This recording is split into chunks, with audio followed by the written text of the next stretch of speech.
우리 성도님들께서는 혹시 하인리 법칙에 대해서 들어보신 적이 있으십니까? 이 법칙은 1930년대에 이 미국의 보험회사 감독관이었던 헐버트 하인리라는 사람이 이 산업재해들 사례를 막 분석하면서 발견한 통계인데요, 일명 1대 29대 300으로 알려져 있는 그런 법칙입니다. 이 법칙에서 말하는 1대 29대 300이 뭐냐면은, 하인리가 조사를 해보니까 통계적으로 어느 날 갑자기 발생하는 커다란 재난적 사고가 일어나기 전에는 반드시 동일한 원인으로 발생하는 가벼운 사고가 29번 있었고요, 또 그 전에는 사고로 이어지진 않았지만 위험천만했던 징후들이 300번이 있더라라는 것입니다. 이 더러 뜻하지 않은 참사들이 일어날 때마다 사람들은 그 일을 갑작스러운 비극이라고 생각을 합니다. 하지만 이 하인리 법칙에 의하면 이 일은 어쩌다 일어난 우연의 일이 아니라는 것이죠. 그 무너짐 속에는 그 뒤에 수백 번의 경고음이 있었고, 또 모든 파괴 뒤에는 수십 번의 전조 증상이 있었다는 겁니다. 그런데 사람들이 그 신호를 무시하거나 이 정도는 괜찮겠지라는 안일함으로 그 소중한 기회들을 흘려보냈기 때문에 재난과 같은 사고가 일어난다는 겁니다. 그런데 여러분, 가만히 보면 이 법칙은 단지 공사장이나 어느 공장의 사고 현장에서만 적용되는 원리는 아닙니다. 이 법칙은 우리의 인생과 신앙 또 영혼에도 동일하게 적용되는 원리예요. 때로 이 신앙인의 믿음이 송두리째 흔들리고 영적인 난관에 이르는 과정을 보면은 커다란 영적인 침체가 오기 전에 마치 이 하인리 법칙처럼 우리는 수십 번의 예배의 감격이 사라지는 경험을 하기도 하고요, 또 그보다 훨씬 전에는 기도의 자리가 귀찮아지거나 사소한 거짓말에 무뎌지는 수백 번의 영적 징후들을 만나기 때문인 것이죠. 그러니까 어느 날 갑자기 오는 침체는 없는 것입니다. 그러니까 그런 징후들 없이 갑자기 어느 날 우리가 믿음을 저버리게 된다거나 혹은 갑자기 감당할 수 없는 죄의 구렁텅이에 빠지는 경우는 잘 일어나지 않는다는 거예요. 우리는 사소해 보이는 불평, 조금씩 멀어져가는 말씀과의 거리, 누군가를 향한 작은 미움이 누구나 다 사소한 일로 겪는 거라고 생각할지 모르지만은, 만약에 그런 모습들이 이 하인리가 말했던 300번의 징후라면 이야기는 좀 달라지는 것이죠. 만약에 그렇다면 그런 모습들은 우리의 영혼의 안전판이 곧 무너질 수도 있다는 하나님의 다급한 신호일 수도 있기 때문입니다. 자, 그럼 여러분, 하나님께서는 왜 그렇게 우리에게 순간순간마다 그런 신호들을 주시는 걸까요? 이유가 있을 텐데요, 그 이유는 육신의 안전을 위해 우리가 문을 잠그고 가스밸브를 확인하는 것 이상으로 중요한 것이 바로 우리 영혼의 안전을 확인하는 일이기 때문일 겁니다. 육체의 사고는 이 땅에서의 삶을 위협하지만은 영혼의 사고는 우리의 영원한 생명을 흔드니까요. 그런 영혼의 사고를 맞지 않기 위해서 우리는 하나님께서 우리 인생의 설계자이시자 최고의 안전관리자 되시는 분임을 알아야 하는 것입니다. 오늘 이 저녁에 그런 하나님 우리가 좀 만나보길 간절히 소원합니다. 먼저 우리가 이 이사야 26장 본문에서 만날 수 있는 하나님이 어떤 분이신지를 좀 알아봤으면 좋겠는데요, 오늘 본문에서 말씀하고 있는 하나님은 과연 어떤 분이실까요? 말씀에 의하면 이 하나님께서는 우리의 견고한 성읍이 되시는 하나님이십니다. 1절을 한번 보시죠. 그날의 유다 땅에서 이 노래를 부르리라. 우리에게 견고한 성읍이 있음이요 여호와께서 구원을 성벽과 외벽으로 삼으시리로다 라고 써 있습니다. 오늘이 26장에 이르기 전까지 그 앞장들의 말씀들을 살펴보면은 그 내용은 세상에 대한, 열방에 대한 하나님의 경고의 말씀들로 가득했어요. 이사야 선지자는 하나님의 말씀을 대신 전하면서 바벨론과 아수르, 블레셋과 모압, 수리아와 애굽에 대한 하나님의 심판의 말씀을 전했습니다. 또 에돔에게, 아라비아에게, 예루살렘에게, 두로와 시돈에게 경고의 말씀을 전했어요. 이런 말씀들 때문에 우리가 흔히 이 구약에 나오는 하나님의 모습 너무 무섭다라고 생각하는 경향을 띠기도 합니다. 여러분 어떻게 생각하십니까? 하나님께서는 무서운 분이실까요? 그렇지 않으신 분이실까요? 하나님께서 벌을 내리시고 심판하실 때 조금도 봐주심이 없는 것 같고, 전쟁을 할 때도 보면은 하나도 남김없이 진멸하라고 말씀도 하시고, 이런 하나님의 모습들 때문에 이 구약에서 비춰지는 하나님은 굉장히 무서운 하나님이다라는 생각이 들 수도 있겠지만요, 사실 하나님께서 그렇게 정확하게 벌을 내리시고 심판하시는 것은 그분이 무서운 분이기 때문이 아니라 공의로우신 분이기 때문에 그런 겁니다. 그 공의 때문에 악을 그냥 보고만 계실 수 없으신 것이고, 그래서 악에 대해서 심판을 하신 것이죠. 하나님께서는 과거 구약의 하나님, 지금 신약의 하나님으로 구분되는 분이 아니세요. 그때나 지금이나 하나님께서는 동일하게 공의와 사랑이 충만하신 분이신 겁니다.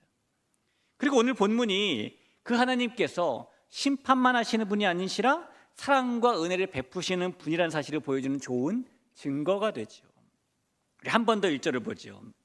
그날에 유다 땅에서 이 노래를 부르리라. 우리에게 견고한 성읍이 있으며 여호와께서 구원을 성벽과 외벽으로 삼으시리로다 라고 말합니다.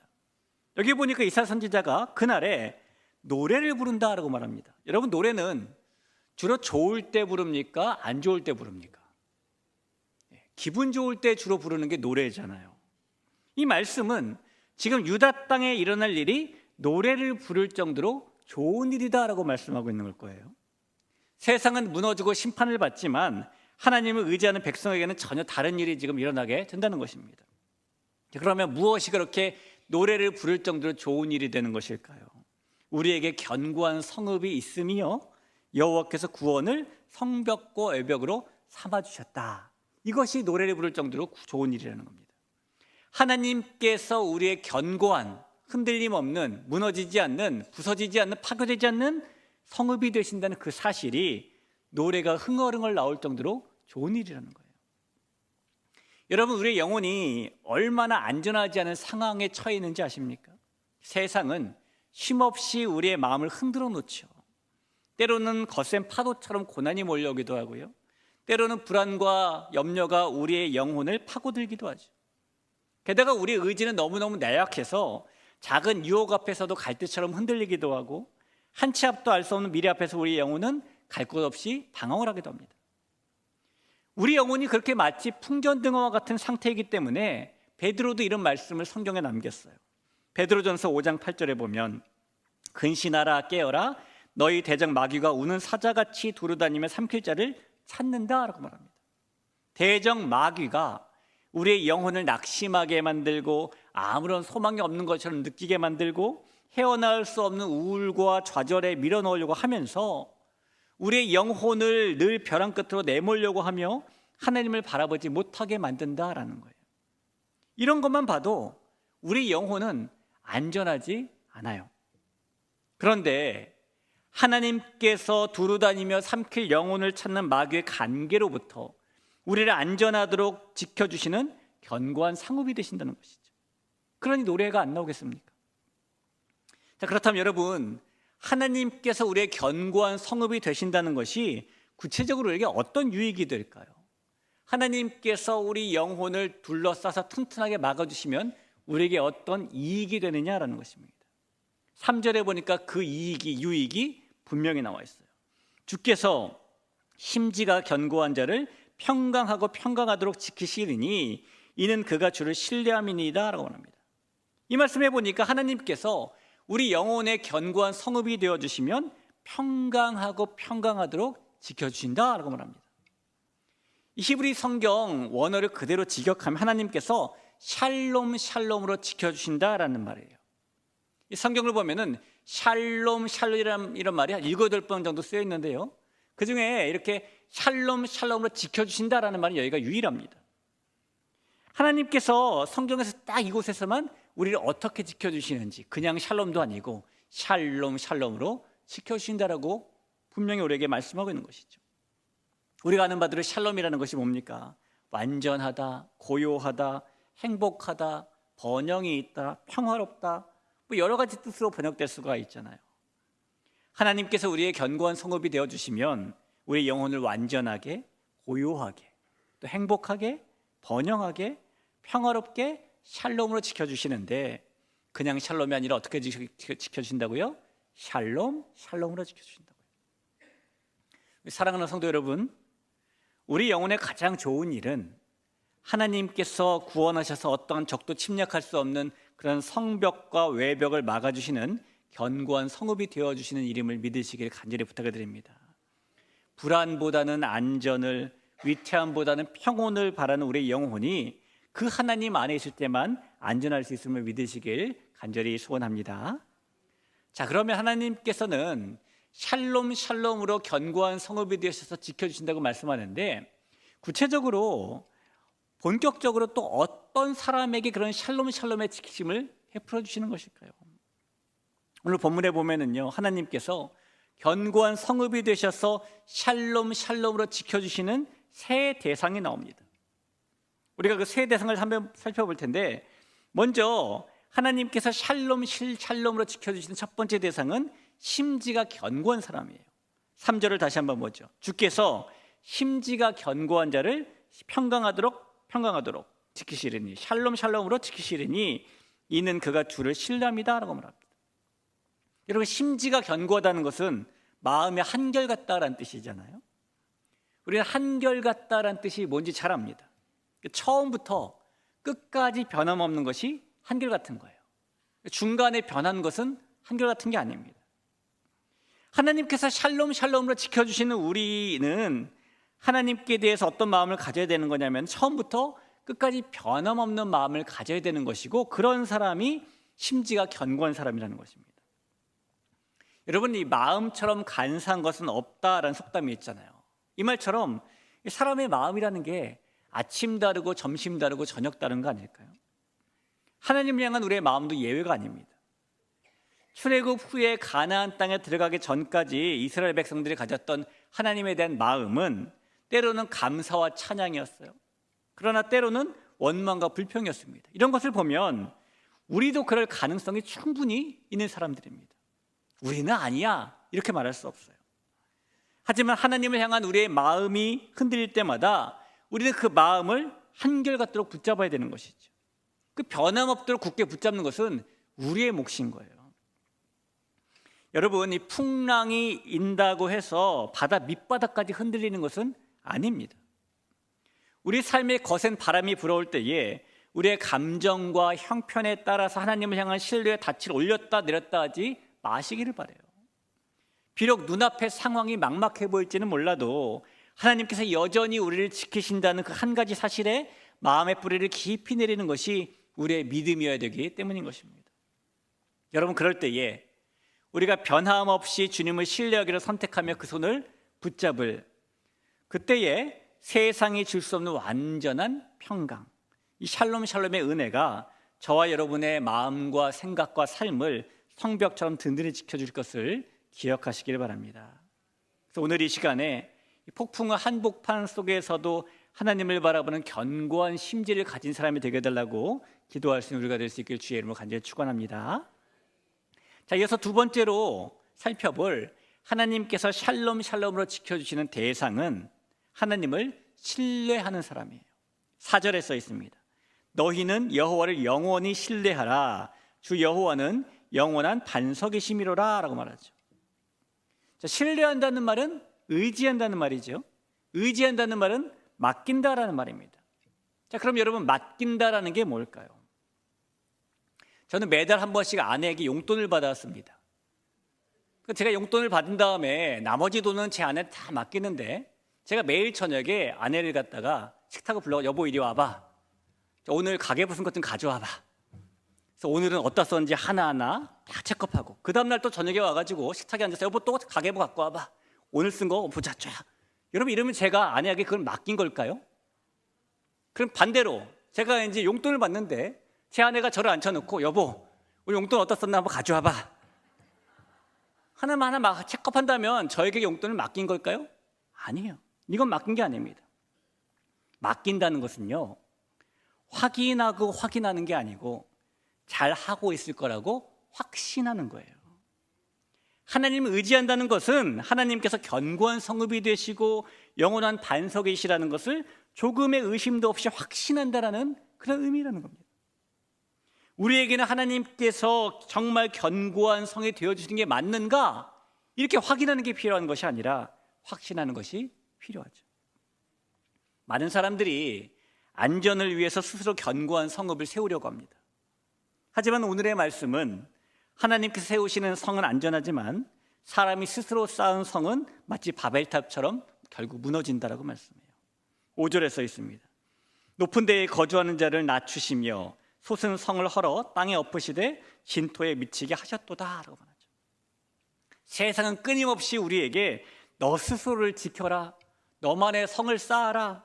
그러나 하나님께서는 그렇게 말씀하지 않으시고 반대로 내가 너의 성이 되어주겠다, 그러니 나를 신뢰하라 라고 말씀하시는 겁니다. 존귀한 성도 여러분, 우리가 이 땅을 살아가면서 의지하고 신뢰하고 있는 것이 무엇일까요? 혹시 우리는 하나님께 모든 것을 맡겨드린다고 고백하면서 뒤돌아서서 여전히 우리의 계산기를 두드리고 있지는 않을까요? 우리의 뜻대로 일이 풀리지 않을 때마다 하나님을 향해서 하나님 정말 제대로 하고 계신 거, 정확히 하고 계신 거 맞아요? 라고 수시로 확인하고 또 따지고 있지는 않을까요? 그것은 온전한 신뢰나 맡김이 아닐 겁니다. 진정한 신뢰는 우리의 삶의 결론이 보이지 않는 그 순간에도 영원한 반석이신 하나님의 성실하심을 끝까지 믿는 것이기 때문이죠. 오늘 이 시간에 우리 손에 꽉 쥐고 있던 그 염려의 가계부를 주님 앞에 온전히 내려놓을 수 있는 결단의 길 간절히 소원합니다. 우리가 확인하려는 조급함을 버리고 하나님의 선하심을 확신하며 나아갈 때에 그때 비로소 하나님께서는 우리의 모든 경영을 책임지시고 흔들리지 않는 평강의 성읍으로 안으로 우리 인도하실 줄 믿으시길 간절히 부탁을 드립니다. 자, 이제 마지막으로 살펴볼 하나님께서 샬롬으로 지켜주시는 대상은 이번엔 의인인 사람이에요. 7절을 볼까요? 의인의 길은 정직함이요 정직하신 주께서 의인의 첩경을 평탄하게 하시도다 라고 말합니다. 여러분, 성경이 말하는 의인은 결코 죄가 하나도 없는 완벽한 사람을 뜻하는 것이 아닙니다. 성경이 말하는 의인은 하나님의 통치 방식을 인정하면서 그분의 법도대로 따르기를 힘쓰는 자를 말해요. 이 조금 전에 읽은 말씀처럼 그래서 의인의 특징은 정직함에 있는 것이죠. 왜 정직하는 겁니까? 하나님의 법도를 따라 걷기로 힘쓰기 때문에 그래야 된다는 겁니다. 여러분, 여기서 말하고 있는 의인의 길은 정직함이요 라고 그랬는데 이 정직이 뭘까요? 하나님 앞에서 앞과 뒤가 똑같고 하나님 앞에서 겉과 속이 똑같은 걸 말하는 거예요. 세상 사람들이 이 지름길을 찾기 위해서 편법을 쓰기도 하고 구분길을 가기도 하는데 하나님의 사람인 의인은 손해를 보더라도 하나님께서 정해놓으신 정직의 길을 묵묵히 걷는 사람인 것이죠. 때때로 우리는 여러분 정직하게 살면 손해를 볼 거야, 그 일이 더 험할 거야 라고 생각을 합니다. 실제로 그런 일도 벌어질 수 있겠죠. 그러나 오늘 성경은 정직하신 주님께서 그인의 첩경을, 즉 지름길을 평탄하게 하신다라고 말씀하십니다. 우리가 정직하게 하나님을 따르면은요, 스스로 길을 닦으려 애쓰지 않아도 하나님께서 직접 우리의 앞길에 장애물을 치우시고 평탄케 하신다는 거예요. 자동차를 타고 쭉 길을 가다 보면은 소위 차선 변경을 많이 하는 사람들이 있죠. 여러분, 차선을 변경하지 않고 쭉 가는 사람과 차선 변경을 하는 사람하고 누가 더 빨리 갈 것 같습니까? 놀랍게도요, 별로 차이가 없습니다. 그냥 기분만 좋을 뿐이에요. 한 대 지켰다, 한 대 지켰다. 하나님께서 그냥 정직하게 쭉 가는 길이 결코 느리지 않게 해주십니다. 우리 귀한 성도 여러분, 세상의 계산법으로는요, 이 정직이 미련해 보일 수 있어요. 하지만 하나님께서는 하나님의 공의를 신뢰하며 정직의 길을 걷는 사람들을 결코 외면하지 않으십니다. 우리 자신의 수단과 방법으로 그렇기 때문에 가시덤불을 헤치며 나가려고 하지 마시고 오직 주님의 법도를 따르려는, 힘쓰려는 그런 일을 따라서 의인의 삶을 선택하시길 바랍니다. 비록 그 길이 지금은 당장 좁아 보일지라도 결국 주님께서 그 길을 가장 넓고 평탄한 샬롬의 길로 바꾸어 주실 것이기 때문이에요. 그러니 오늘 이 시간에 우리 안에 굽은 마음들을 다 내려놓고 하나님 앞에서 정직한 의인의 삶을 살기로 결단하며 나아갈 때에 우리가 주님의 법도 위에 올곧게 서 있을 그때에 정직하신 하나님께서 저와 여러분의 앞길을 가장 선한 길로 평탄하게 해주실 것을 믿으시길 주의 이름으로 간절히 축원합니다. 사랑하는 성도 여러분, 앞서 말씀드린 하인리의 법칙처럼 큰 무너짐 앞에는 반드시 전조 신호가 있답니다. 그러나 오늘 말씀은 그것보다 더 중요한 것, 하나님께서는 경고만 주시는 분이 아니시라 우리를 지켜주시는 견고한 성읍이 되신다라고 말씀하고 있는 거예요. 하나님께서는 우리의 영혼이 그 어느 것보다 누구보다 안전하기를 원하시는 분이십니다. 우리가 위험한 길로 접어들 때마다 하나님께서 때로는 성령의 탄식함으로, 때로는 말씀을 듣는 중에 깨달음으로, 때로는 주변 사람들의 권면을 통해서 영적인 경고등을 켜주시는 것이고 우리의 견고한 성읍이 되어주시는 것이죠. 그리고 하나님께서 겹겹이 싸고 지켜주시는 우리는 심지가 견고한 사람, 하나님을 향한 마음이 한결같은 사람이 되는 것이고, 주를 신뢰하는 사람, 하나님께 맡기고 의심하지 않는 사람이 되는 것이고, 의인, 나는 아무것도 아니고 하나님만이 위대하시다는 그런 위엄을 인정하는 사람이 되는 것입니다. 여러분, 하나님께서 우리의 견고한 성읍이 되신다는 것, 단지 우리가 무사 안일하게 사는 것만 의미하지 않을 거예요. 이 진정한 의미는 세상이 흔들릴 때에도 우리는 결코 무너지지 않으시는 하나님이라는 기초 위에 서 있다는 것에 있을 겁니다. 성도 여러분, 이제는 불안의 성벽에서 내려와서 하나님의 구원의 성벽으로 깊숙이 들어오시길 바라요. 우리의 감정이나 상황이나 만나는 일에 일희일비하지 말고 영원한 반석, 견고한 성읍이신 하나님께 우리 영혼의 뿌리를 깊이 내리기로 결단할 때에 하나님을 향해 마음을 정하고 그분을 끝까지 신뢰하고 의인의 길을 걷기로 선택할 때에, 그럴 때 하나님께서 약속하신 대로 우리의 삶의 모든 환난을 막아주시고 환난 중에서도 우리를 건져주시고 세상이 감히 흉내낼 수 없는 샬롬의 평강으로 우리의 오늘과 내일을 덮어주실 겁니다. 그 견고한 성읍 되신 하나님의 품 안에서 매일의 삶이 오늘의 유다처럼 노래가 되고 또 간증이 되는 복된 인생이 될 수 있게 주의 이름으로 간절히 축복합니다.